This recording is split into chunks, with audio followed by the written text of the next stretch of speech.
Agora, o Ninho de Cobras é um romance emblemático porque ele começa de uma maneira, uma certa homenagem ao aspecto ecológico mesmo da terra. Né? Quer dizer, aquela raposa entrando na cidade, sendo acuada na cidade, aliás, uma briga... aliás, há quem diga, campo, né? Que seria um contraste, quer dizer, entre a vida animal, silvestre, né, e a vida urbana.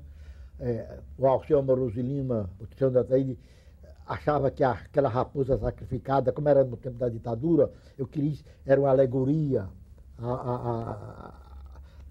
à morte da liberdade, que a raposa significava a liberdade. Né?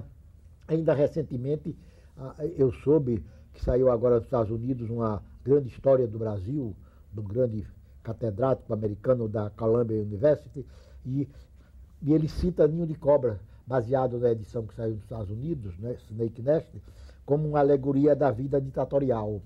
Faz até um elogio, dizendo que eu pertenço à categoria dos romancistas que conhecem a sua terra natal e também conhecem a sua história natal. De qualquer maneira, o romance tem uma grande carga histórica sobre o passado de Alagoas, sobre a vida alagoana, personagens, né, mais ou menos transfigurados, etc. Né? Mas de modo que eu, como poeta, como escritor, eu trabalho sempre com a realidade. Embora a realidade seja uma noção muito subjetiva. Né? Os seus 3 romances, As Alianças, A Morte do Brasil e O Ninho de Cobras, Sim. ele sempre faz uma revivência dessa Alagoas dos anos 30. Especialmente os dois, né? Especialmente A Morte do Brasil e o Ninho de Cobra. Agora, As Alianças, ele sofreu também Não, o problema das alianças, as alianças era para ser. Eu escrevi esse romance As Alianças no Rio, parece que eu tinha 20 anos ou 21 anos, eu era estudante da Faculdade Nacional de Direito. E eu guardei neste livro, nesse tempo eu lia muito literatura inglesa, Virginia Woolf, Rosamund Lehmann, Clemence Dane, etc. De modo que o romance tem uma atmosfera assim meio diferente. E era para ser o segundo romance. Eu era para sair com o Caminho Sem Aventura, que é um romance alagoano. Mas houve um grande atraso editorial, de modo que o romance As Alianças saiu primeiro, né? Que é uma coisa muito curiosa, que um alagoano estreia com um romance, como é que se diz, desenrolado no Rio. Mas esse romance também me deu alegria, porque havia aqui um grande prêmio, que era o Prêmio Graça Aranha, que tinha sido dado, prêmio para romance, que tinha sido dado no ano anterior a Clarice Lispector, pelo Perto do Coração Selvagem, e antes ao Jorge Amado, ao Zé Lins, ao Érico Veríssimo e a vários outros escritores, e a Raquel de Queiroz, e esse prêmio também foi dado às Alianças, reconheceram como a melhor estreia do romance no ano, de modo que, aliás, eu não posso me queixar de prêmio, embora eu não acredite neles. Agora, os seus contos também, você também é um contista que também de uma produção... Bem, eu só tenho um livro de contos, né, que é A Luz e a Passagem Subterrânea. Mas a Alagoas está presente em alguns dos contos, né? Quer dizer, agora os contos... Aliás, eu tenho um conto que é Quando a Fruta Está Madura. Não sei se você lembra, que é a história de um rapazinho, né, de um quase menino, que a mãe manda ele entregar mangas à madrinha. Né? Ele chega lá, a madrinha está numa rede, então ele entra naquela escuridão, a madrinha casada com o juiz. Então a madrinha manda fechar a porta do quarto, ela estava numa rede fazendo a cesta, e atrai o menino, né, e procede à iniciação sexual do menino. Pois bem, esse conto e essa madrinha que não é a minha madrinha, era casada com um juiz, que era um juiz incorruptível, etc. Pois bem, saiu esse conto, depois meu irmão me contou que havia em Alagoas pessoas que partiam da minha casa, iam até a Avenida da Paz para localizar que juiz era esse. Essa curiosidade. Atravessavam o trilho, o centro e ia topograficamente. Lenduíno morava aqui, né? Atravessou uma rua nova, Reto Oeste, o Palácio do Arcebispo, Praça Cinebu, Avenida da Paz, localizar. Um negócio de louco esse negócio, né? Só mesmo em Alagoas isso. Quer dizer, mas é interessante isso na sua ficção, porque as pessoas de Alagoas se identificam na sua ficção. Né? Inclusive tinha um camarada, tinha alguém lá em Alagoas que dizem que eu me tinha inspirado nele para o Serafim Gonçalves, aquele professor gordo, etc.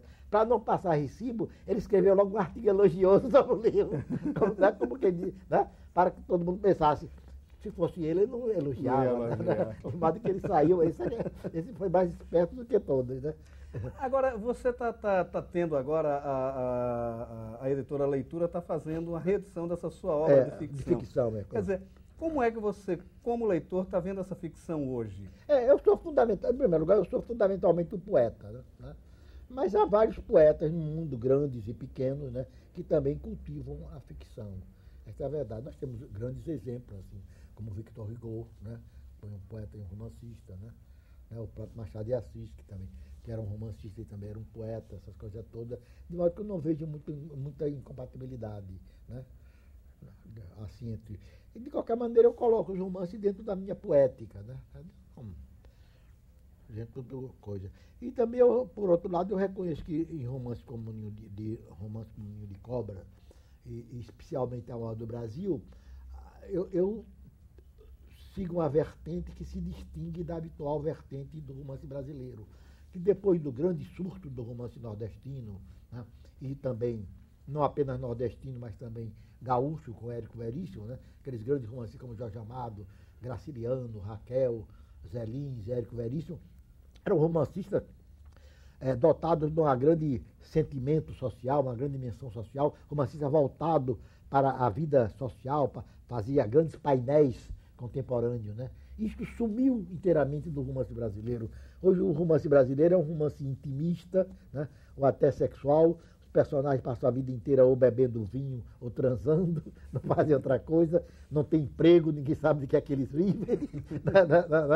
De modo que, quer dizer, que eu acho um romance muito curioso, o que aliás o francês chama de nombrilisme, quer dizer, umbiguismo do escritor voltado para o seu umbigo, né? Em lugar de voltar para a sociedade, voltar para o meio em que ele viveu, que ele deveria retratar, né? Então você vê no Brasil muitos romancistas, né, que são joycianos sem nunca terem lido Joyce, né, e são kafkianos sem nunca terem lido Kafka, né, de modo que é um negócio muito curioso isso, né, e que introduziram no romance brasileiro o absurdo, né, a incerteza e vários temas assim diferentes. Mas, de qualquer maneira, quer dizer, o meu ideal de romance é o grande painel social, como Guerra e Paz, como Dostoiévski, como Balzac, entende? E você, de certa forma, Proust, transcreve isso um pouco na sua literatura e trazendo para os seus romances uma certa carga política muito forte. É claro, uma análise da situação política. Alguém observou, por exemplo, em As Alianças está muito presente os últimos anos do Marechal Dutra como presidente e a volta do Getúlio, está muito caracterizada. Na verdade, no Ninho de Cobras é a ditadura Vargas, em Alagoas, na década de 40, né? E a morte do Brasil é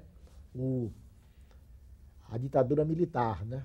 Há quem diga, inclusive, que eu teria me inspirado no presidente Médici, na figura daquele presidente, né, que é assassinado no Monumento Pracinha durante o Dia da Vitória, e também me teria inspirado no general Gomerito Couto e Silva, né, que é o chefe da SNI, porque o personagem do meu romance tem um pequeno jardim zoológico em sua casa em Jacarepaguá, né? Mas são especulações de leitores, né, que têm a obsessão de identificar, de estampilhar, né, de querer adivinhar as intenções secretas de cada personagem, mesmo do autor. Mas uma personagem de romance é sempre uma figura muito complexa. Você soma, né, várias personagens da vida real numa só, né? Eu tenho a impressão que é quase impossível você querer transplantar uma pessoa para um romance sem modificá-la, sem adulterá-la, sem acrescentar outras pessoas nessa figura. E o próprio ambiente como um todo, ele acaba sofrendo determinadas influências da ficção, né? Quer dizer, as suas experiências de outros momentos acabam influindo também nessa confecção do ambiente. É claro, evidente, Agora, Ledo, a gente vai fazer uma parada aqui nessa entrevista. Sei. E no próximo programa a gente volta a conversar para falar um pouco mais sobre a sua poesia. Ah, perfeito.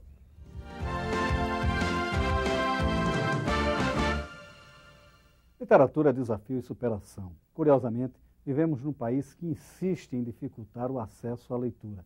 Até a escola, ao persistir nos clássicos, mal lidos por professores e alunos, cria barreiras ao pretenso leitor.